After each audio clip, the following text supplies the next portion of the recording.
है। अभी 10-15 दिन से परिमार्जन प्लस की जो साइट है वो नहीं चल पा रही है, इस वजह से थोड़ा इशू आ रहा है। और इसलिए हम लोग देखे होंगे, आप भी बाहर जनता लोग आते हैं, इसीलिए प्रत्येक हम लोग शुक्रवार को करते हैं, बाकी दिन तो बैठते ही हैं, लेकिन शुक्रवार को स्पेशल कैंप रहता है। जब से हमने पदभार ग्रहण किया तब से ये अनुवर्त प्रक्रिया जारी है। आखिर परिमार्जन प्लस के बारे में भी जानकारी बहुत लोगों को नहीं है। बहुत लोग कहते हैं कि हमें जानकारी नहीं है, कार्यालय का चक्कर यहाँ लगा रहे हैं, महीनों से दौड़ रहे हैं। परिमार्जन प्लस अभी 15 दिन हुआ है, लाइव हुआ है, प्रॉपर तरीके से भी चल रहा था, लेकिन अभी कुछ टेक्निकल प्रॉब्लम भी है। उसमें जो पहले आवेदक आवेदन करते हैं, अगर उनका सही होता है, नाम सुधार है, अगर उनका लगान सुधार है, तो वो हम लोग मतलब कर्मचारी के स्तर से फॉरवर्ड होकर फिर आर ओ के साहब के स्तर से होता है, फिर हमारे स्तर से हो जाता है। लेकिन चूंकि अभी ये परिमार्जन प्लस आया है, तो उसमें अभी आवेदन आया है, उसके हिसाब से निष्पादन हो रहा है। पहले जो रसीद कटा चुके हैं मैनुअली, अभी ऑनलाइन में शो नहीं कर रहा है, वो लोग भी उसके लिए भी सब लोग को बता दिया गया है। इसलिए हम लोग स्टेटस भी लगाते हैं, अपने व्हाट्सएप स्टेटस भी लगाते हैं। और हमारे सारे कर्मचारी मंगलवार, बुधवार, बृहस्पतिवार को, जैसे जो शहर के कर्मचारी हैं, वो सारे पाइंडंकी में 11 बजे से लेकर, वहाँ राजस्व कार्यालय है, 11 से 2 तक हमारे कर्मचारी वहाँ बैठते हैं। विभिन्न पंचायतों के जो कर्मचारी हैं, उनका दिन निर्धारित कर दिया गया मुख्यालय से। कोई मंगलवार को कहीं पे बैठेंगे, जैसे 2-3 जगह के प्रभार में है, तो कहीं मंगलवार को बैठते हैं, कहीं बुधवार को, कहीं बृहस्पतिवार को बैठते हैं। इसके अलावा हम लोग थाने की जो सुनवाई होती है संबंधित कर्मचारी के साथ, हमारे पास 10 थाना लगभग हैं, उसमें आधे में हम जाते हैं, आधे में आर ओ साहब जाते हैं। और प्रत्येक थाने पे उस संबंधित कर्मचारी भी जो होते हैं, उनको भी टैग कर दिया है, वो लोग भी रहते हैं। तो वो हम लोग शनिवार को भूमि विवाद से संबंधित काम करते हैं।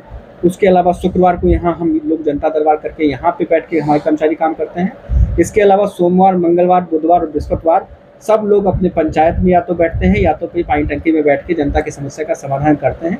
हम लोग से जो बन पड़ता है जनता की समस्या के समाधान के लिए, उतना कर रहे हैं। वंशावली के लिए क्या करना होगा लोगों को? वंशावली के लिए आप बिल्कुल स्पष्ट रहें कि सर्वे में जो प्रपत्र 3(1) है, उसमें वंशावली स्वयं भर के देना है। हमने उसके लिए हम एक मीटिंग भी बुला रहे हैं, सोमवार को हमने पत्र निकाल दिया है। इसमें मुखिया जी रहेंगे, सरपंच साहब रहेंगे, जिला परिषद रहेंगे, अन्य जनप्रतिनिधि भी रहेंगे, हमारे राजस्व पदाधिकारी रहेंगे, एएसओ रहेंगे, कानगो रहेंगे, कि जनता के बीच में कुछ लोगों के द्वारा जो भूमाफिया हैं या अन्य लोग हैं, जिनके द्वारा भ्रम पैदा किया जा रहा है, उसको दूर करने के लिए और जन जागरूकता करने के लिए कि आप आइए और जनता को भी बताइए, क्योंकि वो लोग जनप्रतिनिधि हैं, वो अच्छे तरीके से जनता को बता सकते हैं। और हम लोग भी, हमारे कर्मचारी जब बैठते हैं यहाँ पे, हम इसीलिए सोमवार को, मंगलवार को, जितने भी, इसीलिए हम पूरा दिन बैठते हैं कि कोई आता है तो हम भी सर्वे में ही बताते हैं। वंशावली के 3(1) में एक फॉर्मेट है, उसमें सिर्फ आपको या जनता को भर के और वो एसओ कार्यालय में दे देना है। या तो जो लिंक है उसमें प्रपत्र 2 में, जैसे आप प्रपत्र 2 में आप अपने ज़मीन का डिटेल दीजिएगा, प्रपत्र 3(1) में जो फॉर्मेट 3(1) है, उसमें आप जो है वो वंशावली दीजिएगा। उसके अलावा प्रपत्र 22 तक है, फॉर्म 22 तक है। मान लिया जैसे क्या किसी ने दावा आपत्ति किया, उसका अलग है, विवादित जो है उसका पंजी का अलग है। इसमें 22 प्रपत्र है, 20 में अधिकार अभिलेख का प्रकाशन हो जाएगा। उसके बाद भी 21 में है कि कोई आपत्ति कर सकता है, और फिर उसका सूचना जाएगा 22 प्रपत्र में। तो ये प्रक्रिया है अनवरत रूप से, कि कहीं कोई सर्वे में गलती नहीं हो। आप लोग के माध्यम से भी हम ये अपील करना चाहते हैं कि जनता को हम लोग भी जागरूक कर रहे हैं, आप लोग भी जागरूक कर रहे हैं, उनको परेशान कहीं नहीं होना है। अगर उनके पास खतियान है, उनके पास केवाला है, वो घर पे रहे, वो प्रपत्र 2 में वो भर के देंगे।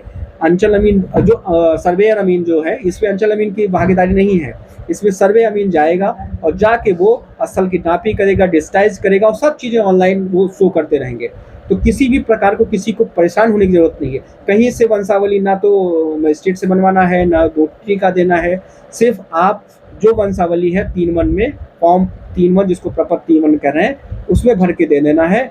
उस वंशावली को वो लोग मानेंगे, ग्राम सभा होगी, उसमें वो सत्यापित करा लेंगे कि कहीं ऐसा तो नहीं है कि किसी ने गलत वंशावली दे दिया है, बहन का नाम हटा दिया है, या जो भी है, उसके वो कार्रवाई होगी।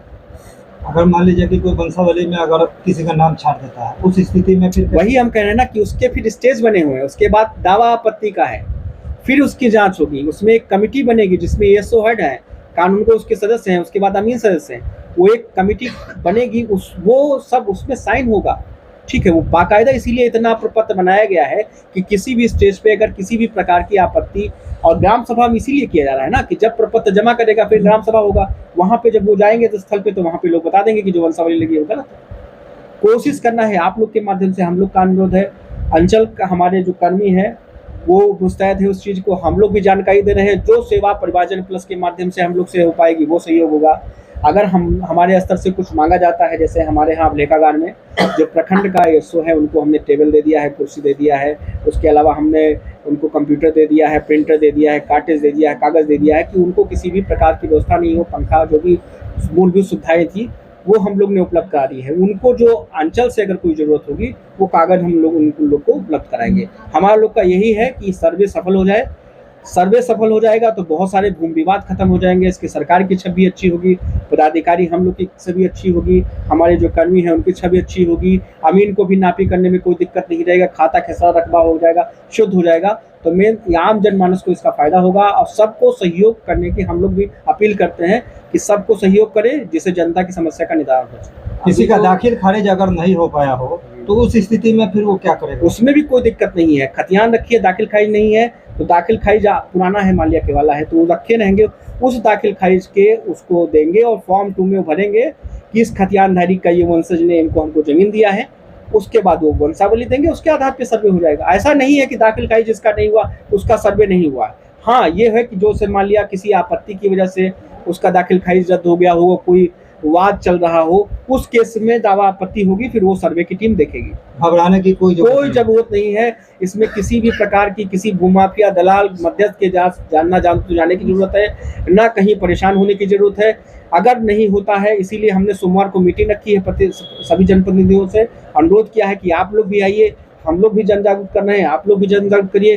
किसी के पास जाने की जरूरत नहीं है। आप फॉर्म 2 और फॉर्म 3(1) में हमने फॉर्म भी सर्कुलेट कर दिया है सारे ग्रुप में कि किसी को कहीं जाने के नहीं, वहाँ से डाउनलोड करेगा वो भरेगा, और साइट भी हमने सर्कुलेट कर दिया है कि इस साइट पे आपको जाके अपलोड कर देना है, वो अपलोड करेंगे उसके बाद जाएगा। और सबसे अच्छी बात यह है कि जो भी चीज़ होगा वो लाभलेखबद्ध होगा, वो ऑनलाइन करके डिजिटाइज करके रखा जाएगा। किसी भी स्तर पे मान लिया आपकी ज़मीन है और आप स्तर पे नहीं है, दूसरा व्यक्ति अगर उसको सर्वे में वो बदलाना चाहता है, फिर आपको पता चलेगा, आप दावा आपत्ति कीजिएगा तो फिर उसकी सुनवाई होगी।